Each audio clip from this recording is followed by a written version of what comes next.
So today we're going to talk about China's space program. And, it's this wild story, just full of contradictions. I mean, we're talking about these incredible, mind-blowing successes happening at the same time as some of the, let's just say, most questionable engineering choices you could possibly imagine. All right, so let's just jump right in with the big mystery here. I want you to picture this. You've got these massive rocket boosters, right? They're spewing this nasty, toxic orange gas, and they're falling out of the sky, crashing dangerously close to people's homes, near villages. But here's the kicker, the craziest part of all. This isn't an accident. It's happening on purpose. Most of us, when we think about space, our minds go straight to NASA, right? But these really bizarre events happening in China, they pull back the curtain on a much more complex and, honestly, a way more dangerous side of the modern space race.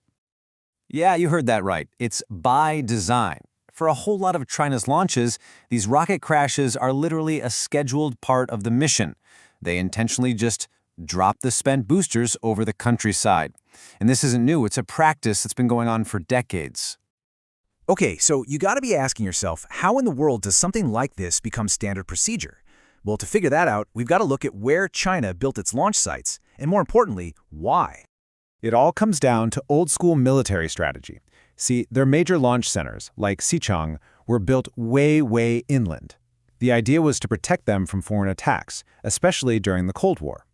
So the #1 goal was secrecy and security. Public safety wasn't really on the list. And the result? Well, the unfortunate consequences is that they basically created a huge populated drop zone for all these spent rocket parts. And if that wasn't dangerous enough, let's talk about the fuel they're using in a lot of these rockets. It's called hypergolic propellant. And this stuff, it's a category of chemicals that has some, let's say, very useful and some very nasty properties. So here's the real trade-off, and it's a big one. For a rocket engineer, this fuel is kind of a dream. It ignites the second the two parts touch, no ignition system needed, which makes it super reliable. Plus, you can store it for ages at room temperature. But for any living thing that gets near it, it's an absolute nightmare. We're talking extremely toxic, carcinogenic, and so corrosive it can literally burn your skin and lungs on contact.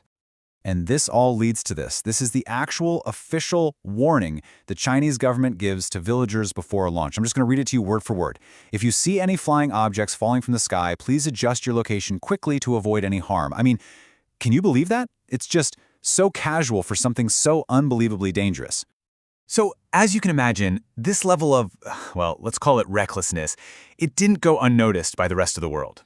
It actually set off a chain of events that ended up isolating China from the international space community. But here's the twist. In a weird way, that isolation is exactly what ended up supercharging their progress. So let's walk through how this happened. It really kicked into high gear in 2007, when China basically flexed its military muscles in space by shooting down one of its own satellites with a missile. That sent a huge message. And the US responded, passing something called the Wolf Amendment. And that, for all intents and purposes, completely banned NASA from working with China. So here's the bottom line. China got locked out, banned from the International Space Station, which was, and still is, like the crown jewel of global cooperation in space. But instead of that being a death blow to their ambitions, it did the opposite. It forced them to go it alone, to build their entire space program from scratch. And what they managed to pull off, honestly, it's nothing short of extraordinary. Let's just take a look at the incredible string of wins they racked up right after being isolated. First up, their very own space station. Now, you got to remember, the ISS took multiple countries decades to build. China built theirs completely on their own, and they were smart about it, real methodical. First a prototype lab to test the basics, then another to test critical stuff like refueling, and then in this incredible sprint, they put the whole thing together, a permanently crewed, multi-module station in just over a year. Today, it's one of only 2 fully operational space stations orbiting our planet. Okay, then they set their sights on Mars, the red planet, also known as the spacecraft graveyard because it's so hard to land there. And this is where China's skill really just shines. They became the first nation ever to successfully land a rover on Mars on their very first try. Nobody else has done that. And just to show off a little, they had the rover drop a wireless camera, drive away, and then snap a selfie on Mars. So cool. And then it got down to business, finding what could be evidence of ancient water ice deep underground. And you can't forget the moon. Their Chang'e program, it's been a total masterclass in how to explore the moon. They started by mapping the whole thing in high-def 3D.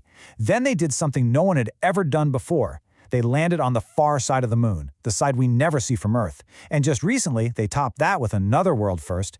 Chang'e 6 actually scooped up samples from the far side and brought them back to Earth. Those are the first physical pieces of the lunar far side humanity has ever gotten its hands on. But just as China's program gets more and more advanced, a new kind of danger has popped up, a much more global one. And it all starts with this one number, 21 tons. That's how much the core stage of their new heavy-lift rocket, the Long March 5B, weighs. Now here's the problem. Unlike pretty much every other modern rocket, this entire 21-ton chunk of metal actually makes it all the way to orbit, and then it just falls back to Earth a few days later. Completely uncontrolled. It's tumbling end over end, and it's one of the biggest single objects to ever do this. No one has any idea where it's going to come down. So you see this pattern, right?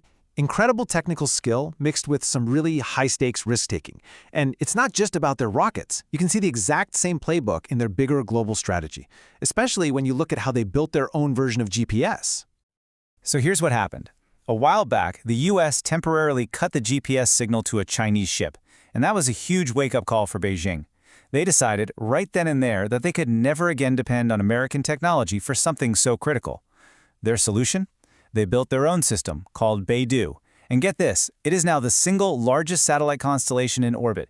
It's even bigger than the US GPS system. But there is a huge fundamental difference in how the two systems work.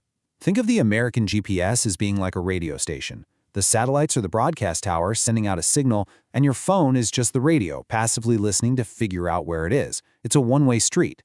Beidou, on the other hand, that's a two-way conversation. Not only can it tell your phone where it is, but the satellites can actually ping your phone and ask, "Hey, where are you?" and get a response back. And this two-way ability creates a classic promise and peril situation.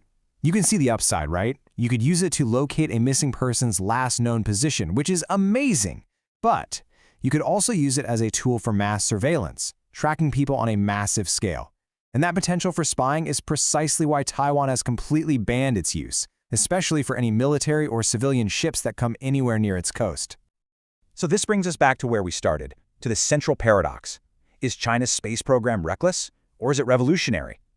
Dropping toxic rocket boosters near your own citizens, that's undeniably reckless. But landing a rover on Mars on your first try, bringing back rocks from the far side of the moon, that is absolutely revolutionary. The truth is, it's both, and that's what makes it so fascinating. It's a story that really challenges how we think about progress, about risk, and ultimately about what the future of humanity in space is going to look like.